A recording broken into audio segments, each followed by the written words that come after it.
E acabou a temporada do futebol brasileiro em 2025 com o título da Copa do Brasil do Corinthians em pleno Maracanã, em cima do Vasco, uma vitória por 2-1, batendo o Vasco de Fernando Diniz e mostrando mais uma vez o quanto o Vasco é freguês do Corinthians. É uma das maiores freguesias do futebol brasileiro. É um negócio assim impressionante. O Corinthians tem mais títulos do que o Vasco tem de vitórias em cima do próprio Corinthians desde 2001. É um negócio assustador. Primeiro jogo 0-0, parecia que o Vasco tinha encaminhado um bom resultado para ganhar o título e o Corinthians sapecou 2-1 de uma forma muito pragmática. E esse final de ano para a torcida do Fluminense tá perfeito, obviamente tirando o fato de que deveria ser o Fluminense na final da Copa do Brasil e o Fluminense perdeu para esse Vasco. E o Dorival Júnior mostrou para o Zubeldia o que ele deveria ter feito para ter conseguido um bom resultado no primeiro jogo e fatalmente, provavelmente, conquistar a vaga na segunda partida. Dorival Júnior, que ganha mais uma Copa do Brasil, Libertadores, Copa do Brasil. Se eu não me engano, são 19 jogos aí de mata-mata que ele vence, que ele vem vencendo pela Copa do Brasil. É impressionante como parece que ele nasceu para ganhar essa competição. É incrível. Dorival Júnior deu um nó tático em Fernando Diniz. O que o Dorival fez nesse jogo foi uma humilhada na categoria, na estratégia. Por que eu tô falando isso e por que eu disse que ele fez o que o Zubeldia deveria ter feito no primeiro jogo contra o Vasco? O Dorival vem para jogar no Maracanã, tira o Garro, que é um dos melhores jogadores tecnicamente do time. É como se o Dorival fosse lá, pegasse o Lúcio Acosta, banco, adianta o Breno Bidon, que é um volante, joga um pouco mais adiantado, e a gente vai chegar no Breno Bidon, e aí joga com o Ranieri, joga com o Martinez e com o Maicon. Preenche o meio de campo, coloca muitos jogadores no meio de campo, e a consequência disso é o quê? O Vasco tem muita dificuldade para jogar. Tira a mobilidade do time do Vasco, tira a capacidade daquela troca de passe que o Diniz gosta de fazer. Foi uma estratégia, para mim, central para o Corinthians ganhar o jogo. E se não fosse um time com muitas limitações, como de fato é, o Corinthians poderia ter matado o jogo ainda no primeiro tempo.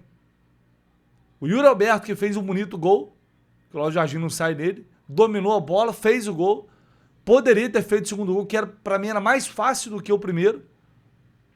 E praticamente, não vou dizer que ia matar, porque é uma final 2-0, mas enfim, ia deixar o título muito bem encaminhado. E aí levou um gol. Depois o próprio, acho que foi o Ranieri que deu um passe idiota no meio, entrega a bola e o Andrés Gomes, que realmente é o melhor jogador do Vasco, impressionante com esse colombiano, joga, corre o jogo inteiro, o campo inteiro, é bizarro, gera perigo o tempo todo, é um jogador que gera perigo o tempo todo. É o que o Vasco tem de bom, basicamente, principalmente ele, o Ryan, quando consegue fazer alguma coisa. Aí jogou a bola na cabeça do Nuno, empatou o jogo. Enfim, parecia que o Vasco ia vir com tudo. Até tinha melhorado no segundo tempo, acho que o Vasco até um pouco melhor. Mas o time estava muito exposto.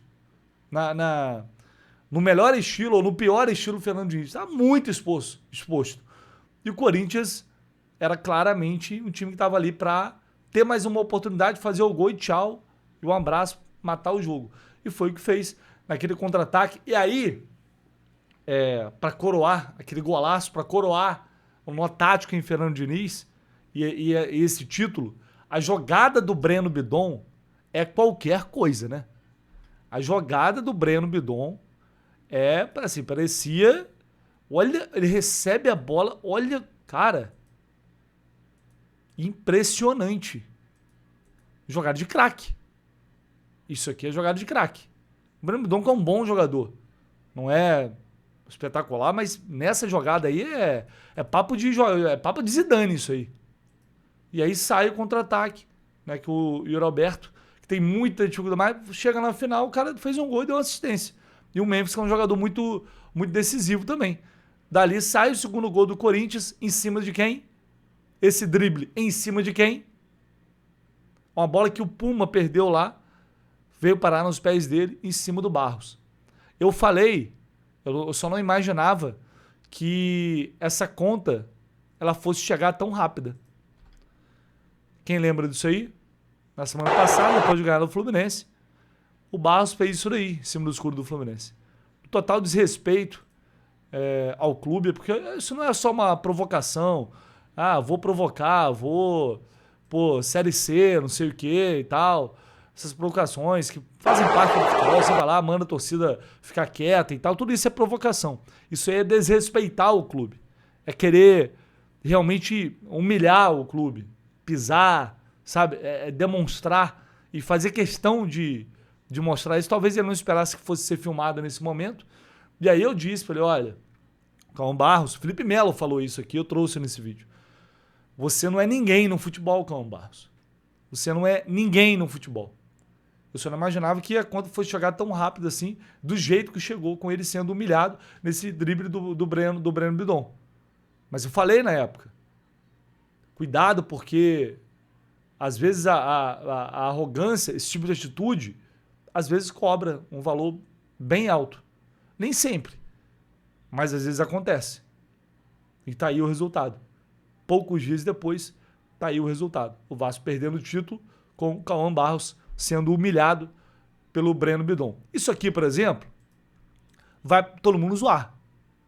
Vai todo mundo zoar. As esposas de alguns jogadores do Vasco ali fazendo sinal de C. Obviamente, já tava realizando zoação pra caramba. Mas, pô, cara, eu acho um negócio idiota, assim, até porque isso é uma coisa que realmente não, acho que não fere a maior parte dos torcedores do Fluminense, mas é um negócio idiota. Acho assim, naquele momento, muito arriscado de se fazer, mas fizeram. Mas aí é uma zoação que, ok, vai lá, provoca, e aí a torcida do Fluminense, se fosse o contrário, estaria provocando também. Como vai provocar agora, é do jogo, é do futebol. Isso que o Cauã Barros fez, não. Isso é desrespeito à instituição. Isso é desrespeito ao clube. E pagou da pior forma possível. Não foi o melhor final de ano, mas dos males o menor. A gente tinha a possibilidade do Flamengo terminar campeão do Intercontinental, o cenário é esse, e o Vasco podendo ser campeão da Copa do Brasil, eliminando o Fluminense. E nenhuma das duas coisas aconteceu.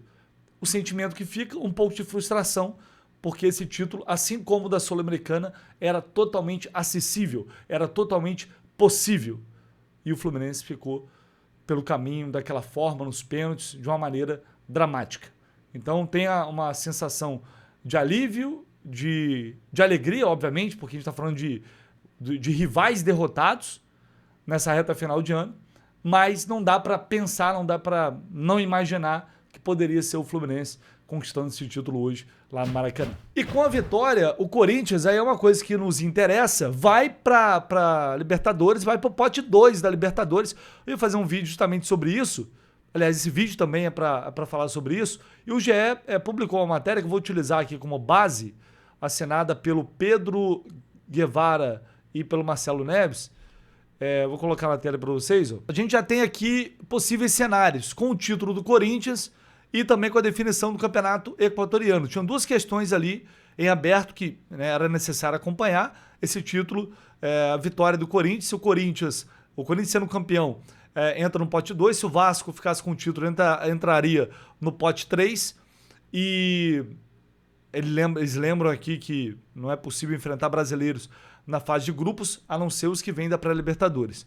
No caso do campeonato equatoriano, restava dúvida para saber quem ficaria na segunda colocação e teria vaga direta da fase de grupos. Como a LDU terminou na frente na classificação, a LDU vai para o pote 1 da Libertadores e o Libertad foi para o pote 2. Então a gente tem no pote 1 Fluminense, Flamengo, Palmeiras, Boca, Peñarol, Nacional, LDU e Independiente del Valle, Libertad, Estudiantes, Cerro Porteño, Lanús, Corinthians, Bolívar, Cruzeiro e Universitário. Isso no pote 2. No pote 3, Júnior Barranquilla, Universidade Católica, Rosário Central, Santa Fé, Always Ready, Coquimbo Unido, Deportivo Laguaira e Cusco.